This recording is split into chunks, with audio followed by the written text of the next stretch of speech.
नाजरीन, जो कप्तान पर जानलेवा हमला हुआ था, कप्तान अपने दुश्मनों को माफ़ करने के लिए राज़ी हैं। तो कप्तान ने ये बयान देकर पूरी कौम के दिल जीत लिए, यानी कि जिन्होंने भी कप्तान पर हमला किया उनको कप्तान माफ़ करने के लिए तैयार हैं। तो इससे बड़ी बात और क्या हो सकती है। ये होता है लीडर। किसी को माफ़ करना बहुत मुश्किल होता है, और ख़ासकर जिन्होंने जान लेने की कोशिश की हो, जो जान के दुश्मन हो, कप्तान उनको भी माफ़ करने के लिए रज़ामंद है। तो इससे साफ ज़ाहिर ये होता है कि लीडर कोई अगर पाकिस्तान में है तो इमरान खान के मुकाबले में अभी तक कोई नहीं, और ना ही कोई हो सकता है। और दूसरी जानिब आपको ये बताएं कि पंजाब में इलेक्शन और KPK में भी हो रहे हैं, सूबाई इलेक्शन ये जो हो रहे हैं। तो आज कप्तान ने जो वीडियो कॉन्फ्रेंस की,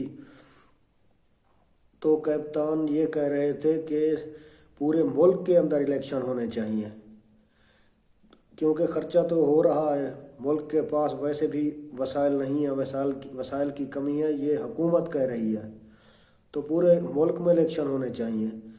तो ये लोग भाग रहे हैं, कभी कहते हैं कि पैसे नहीं हैं, कभी कहते हैं हम सिक्योरिटी नहीं दे सकते, और फिर जब सुप्रीम कोर्ट का फैसला आता है तो ये लोग मान जाते हैं।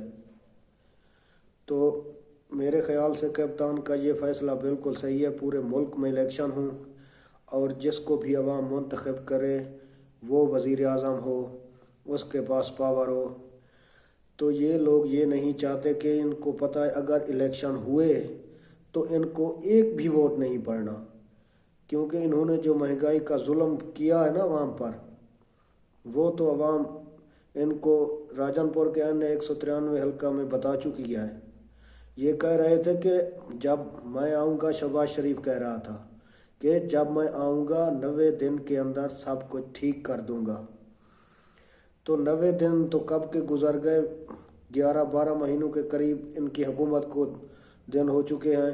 अभी तक भी इन्होंने कुछ ऐसा नहीं किया, बल्कि महंगाई पे महंगाई, जुल्म हो रहा है अवाम पर। अभी तक भी वो लोग पाकिस्तान में मौजूद हैं जिनकी दिहाड़ी 250 से 300 है। तो इस दौर में वो कैसे गुजारा करें और क्या करें। क्यों कप्तान के दौर में 150 रुपये लीटर पर जब पेट्रोल मिल रहा था तो ये लोग चिल्ला उठे थे, महंगाई मार्च कर रहे थे। अब ये कहते हैं कि हमें पता भी नहीं है कि डॉलर कब ऊपर नीचे जाता है। तो आप पेट्रोल कम करें, महंगाई कम करें, फिर देखते हैं कि अवाम आपके बारे में क्या कहती है। और ये हालात है इस हुकूमत के।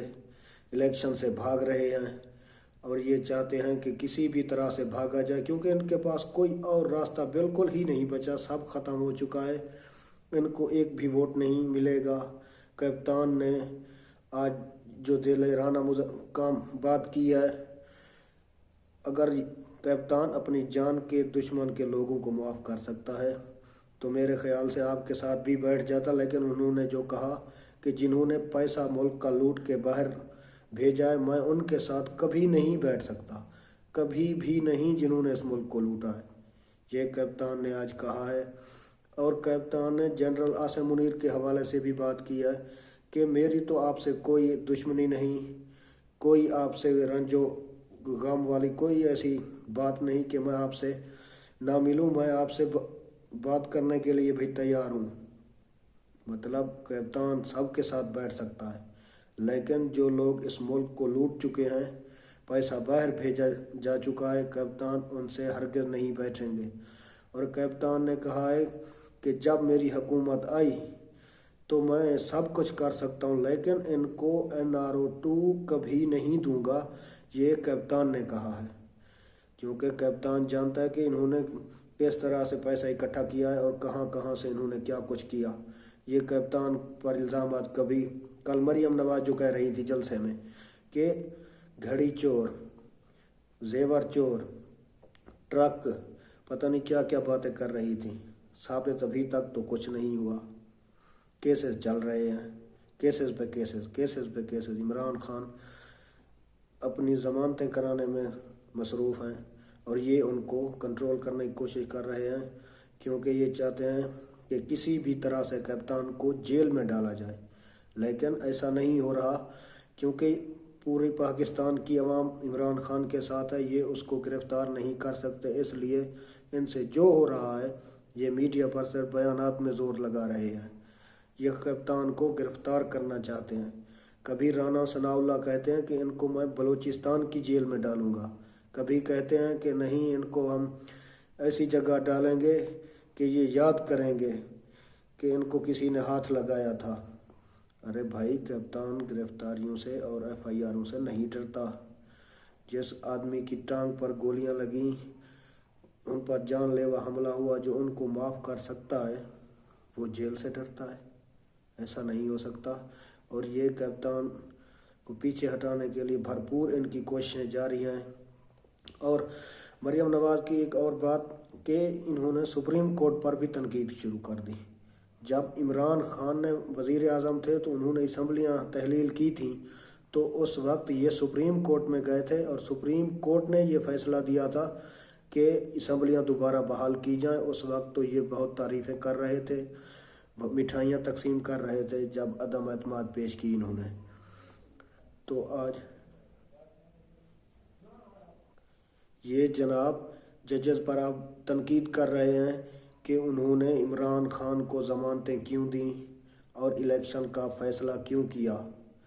یہ بھاگ رہے تھے الیکشن سے۔ اگر جب سپریم کورٹ آپ کے حق میں فیصلہ دے تو ٹھیک، اگر کپتان کے حق میں دے تو غلط۔ تو سپریم کورٹ کا فیصلہ یہ بالکل ہی درست ہے۔